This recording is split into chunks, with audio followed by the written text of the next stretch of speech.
rivals, welcome to Back's Attacks. Today we're going to look at the start of the Scorched Earth event, the one that features the new Fire Ancient Anir.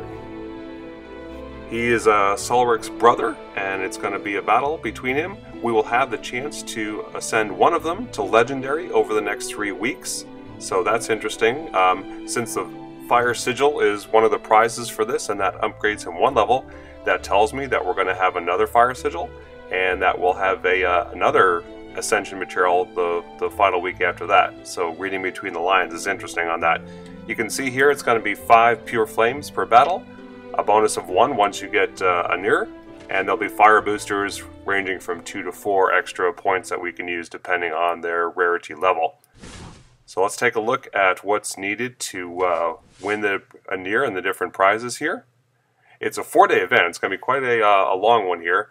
And you can see at the beginning there's some prizes for Fire Primus, Fiery Boost chests, which have, not surprisingly, fiery boosts. There's some gold and Primus, and it will take 600 to get Anir. At about 5 per attack, that's going to be 120. Over 4 days, that's 30 a day. That's 6 sets of stone per day, so that's reachable by just about anyone. Now, the Sleeping Flame Sigil, that's a different story. That's going to take 1,700 pure flames. So that's going to take an average of about 17 sets of battle stones per day. Person's going to have to be either very, very active, use a lot of boosts, get very lucky, or buy some resources, diamonds, to be able to get more battle stones for this one. What the sigil does is it can be used to raise the rarity level of either Anir or Sulric by 1 step, and it can be used multiple times if you have other ones from future events, eventually up to Epic, and then you'll need a different Ascension material to get up to Legendary. Is the sigil worth it? Is Anir worth it? These are questions we don't know yet, but I'm excited to find out. So let's just jump in and get our first flames here if we can. We'll dive into the arena, look for a suitable base. This one should work, and since it is the daily of the fire right now, we're going to use Jal. He's still quite a good ancient despite the reduction of the Scorched Earth duration to 12 seconds. And we're going to come in on the side closest to the flare tower, spread out our troops, and send them into the core. And it's a pretty good starting mana from a Jal who's in his 40s, plus the +3 for the bonus, and we'll get that Darkened Sky right on top of the flare tower. Sweep across twice, that should take it out, and then 2 more Scorched Earths to shut down the other spell towers, and we'll be able to get the Stronghold down here.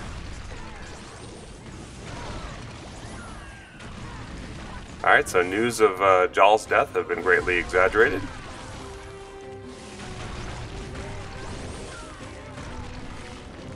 And there we go.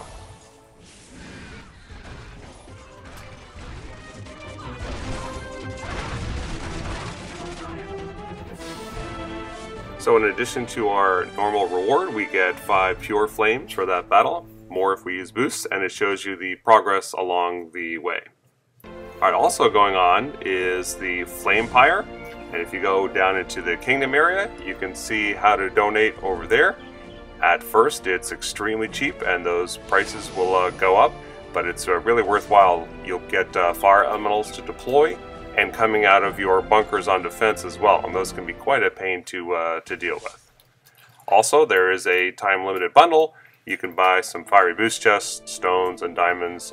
It's an okay value if you're interested in that, especially if you were going for the sigil. You really probably won't need it if your goal is to get Anir.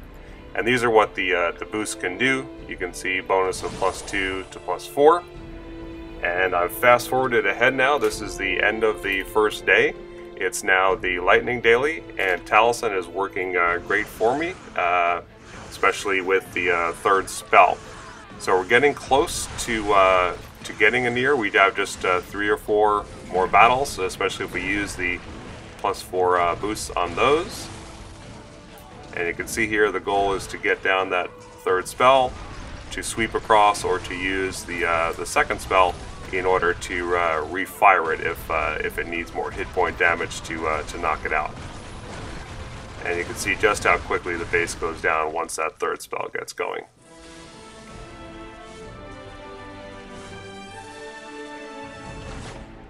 Alright, so we get our rare chest, and we get our pure flames as well. We need to get to 600 to get Anir. We're at 582. That's 18 more. So if we use +4 boosts on the next two, we'll be able to get that.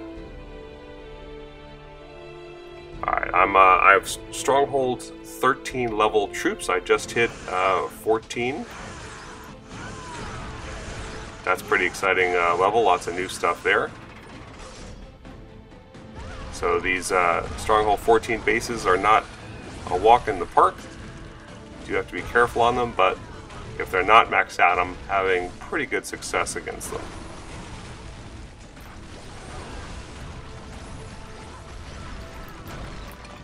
Same idea as last time, the third spell for Taliesin is the key. Now he got bumped up when they made the change where the stats adjust for the rarity. And Taliesin, being an ancient, an epic ancient, got a pretty decent boost from that. So a lot of people are finding him quite powerful. I am as well. I'm trying to max him out to work on the Ancient Trial of Dragons. And you can see there on your own leaderboard, it's just a personal event. You're not in comparison or competition with others. It's just working up that reward ladder.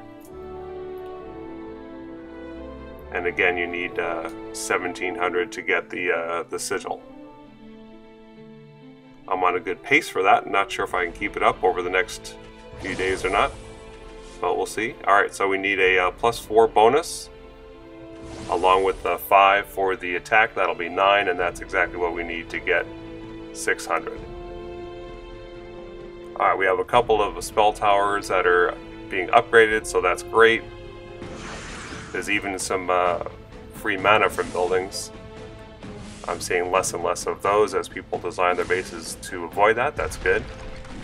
And that catapult is unprotected as well, so we're going to knock that out before things get going.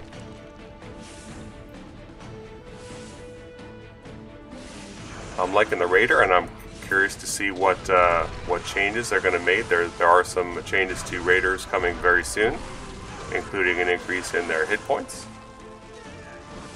And I'm also liking the Mana Hunter when I'm using Taliesin or any ancient where you have to recast an expensive spell. The Mana Hunter really helps to have enough mana to get the job done with Taliesin, so that's a very strong addition to the army mix. And that on top of the free mana that this base gave us, it's not much of a problem to take it down.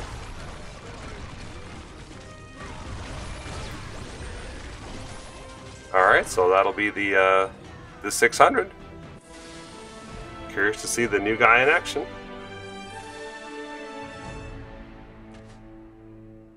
There we go, full progress.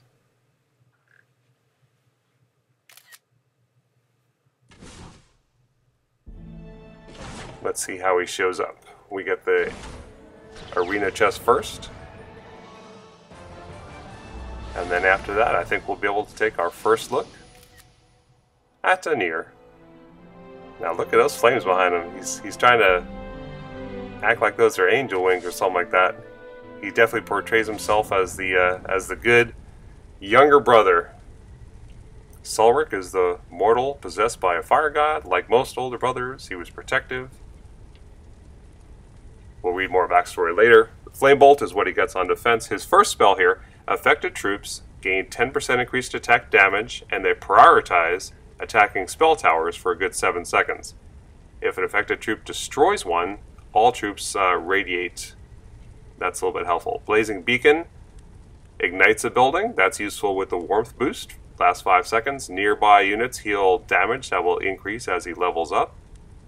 And Flame Touch. This is his key spell. For 10 seconds, affected units disable buildings they attack. However, defense is destroyed under this effect, grant 1 less mana. That's okay if you have mana hunters or if you're knocking out other buildings. But it seems like that's going to be the key spell, kind of like Zilla and the ability to disable a number of buildings at once. You can see here how the stats increase. He only goes up to 30 because he's superior right now. That's why the sigil will be of benefit. That flame touch will last 14-15 seconds. The blazing beacon will ignite for about 270. Anti-magic zeal will last for 8 seconds and do 21 points when it radiates. So really hard to tell how effective that's going to be at higher level, and unfortunately I do not have much fire primus.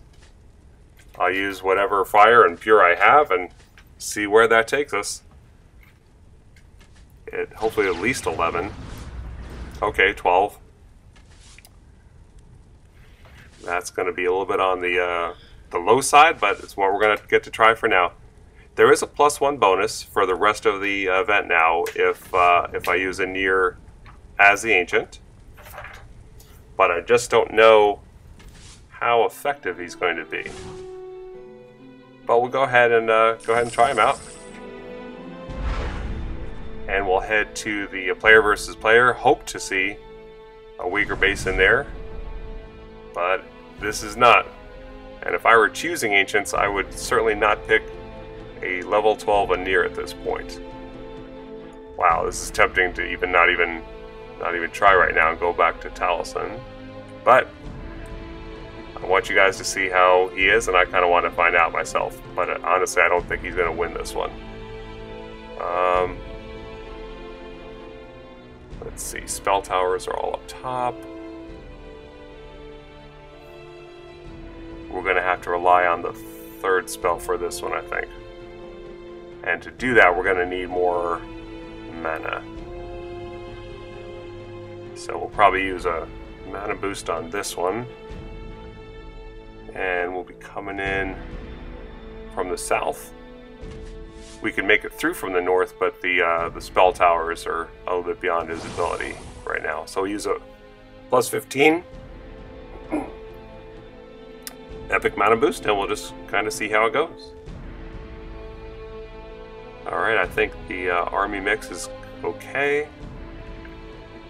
That's kind of smelter out of range, so we'll take that one. Get those raiders down. Drawing some fire and heading around. Getting some mana as well. Alright, we'll use the lifesteal ability for Malice's sweep. Wow, we're up to 30 mana already. Well, let's get that third one down then. Now they're disabling buildings that they hit. I don't think they're doing it at a distance, although it's hard to tell. There's some kind of pulsing going on there. And so far they're still alive. Alright, having the mana hunters is really helpful. And we'll see what that first spell does. It's a +10 bonus at least. This is looking pretty good.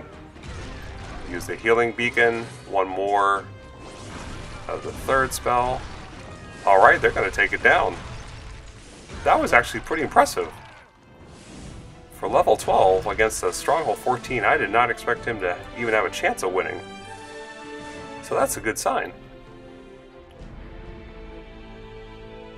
Definitely going to need to level him up to get more starting mana, though. Alright, now in this one, let's see. Yeah, we're going to need some more mana again.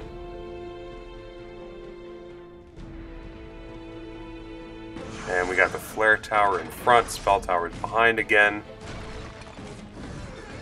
We'll send the raiders down south, but we'll come in from the main force up top.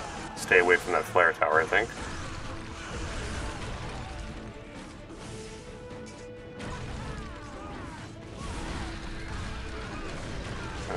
Okay, so far so good. Up on good mana again, so we'll get that third spell. They've got a few more walls to break through this time. So they're actually not hitting the defenses until they hit the wall there. We'll use the boost, get them moving forward. Ouch, they're not moving anywhere. No, that flame bolt tower did some work on them, and so are the catapults. And they're gone. That's kind of the result I expected on the first attack. Honestly, I don't know yet why the first one went so well and the second one did not. Having to get through walls and being stalled before hitting the defenses is one thing, though. Alright, we're going to try the arena now, and we're able to find a little bit of an easier base.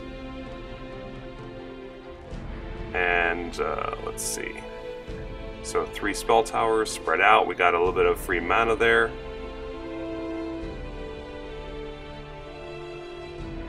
Yeah, this one looks a lot more doable.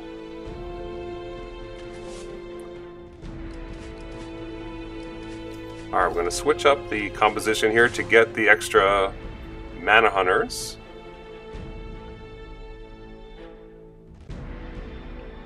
And for a boost, we're going to try a warmth this time and see if that will work well with the second spell. And also, with the warmth, if you're not aware, that will work with any building that is burning. And the best way to do that is to sweep with Emberclaw. His burn counts for that.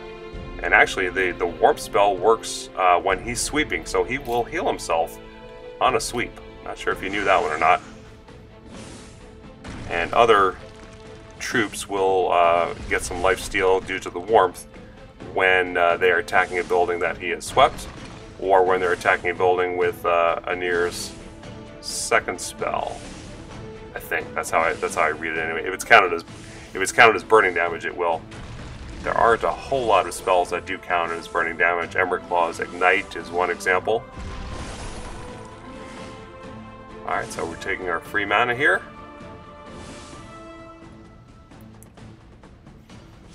And we're gonna drop the troops. We'll sweep across, get some things burning, let them get their warp steel. Alright, we'll get the anti-magic, get a boost. They should prioritize that freeze tower now. And then we'll set up that building as a beacon. Yeah, you can see it's on fire there. And that'll will last until the building is down. We'll sweep across again. Use the third spell. That'll disable some buildings. Keep sweeping Emberclaw across. And this one's in good shape. Alright, some of those troops are heading right for the spell tower as expected with the anti-magic zeal. And we'll try that beacon again, let them heal up. And that should do it. Alright, so those spells are really quite interesting. It's going to take some practice to get used to him. Let me know if you have Anir, what do you think, and especially if you've leveled him up. But good luck with the rest of the event, and thanks for watching.